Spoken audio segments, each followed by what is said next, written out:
Ce sont 3,6 km de rocade qui vont être concernés dans cette nouvelle tranche de travaux de mise à 2 fois 3 voies de l'axe routier qui absorbe près de 100 000 véhicules par jour depuis le pont d'Aquitaine jusqu'à Bruges. Mais avant les voitures, ce sont les cyclistes qui sont concernés par les premiers travaux.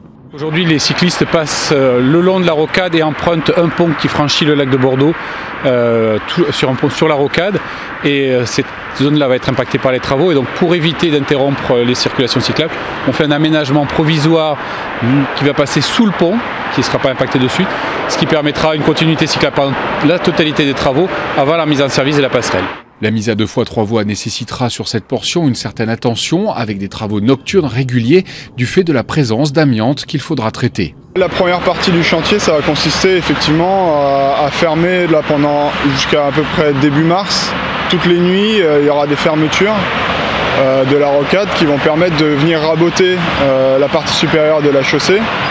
Et ensuite, donc, les usagers rouleront un peu sur cette partie rabotée en journée, jusqu'à qu'on vienne placer un nouvel enrobé neuf et propre qui permettra ensuite de déplacer la circulation sur la partie en rive de la rocade et pouvoir travailler, nous, à la partie centrale et créer la nouvelle voie de circulation.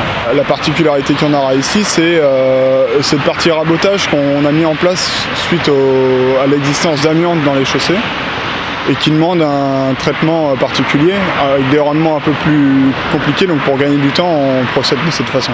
Des travaux qui avoisinent les 45 millions d'euros, dont l'achèvement est prévu fin 2020, auquel succédera la mise à 2 fois 3 voies entre les sorties 7 et 9.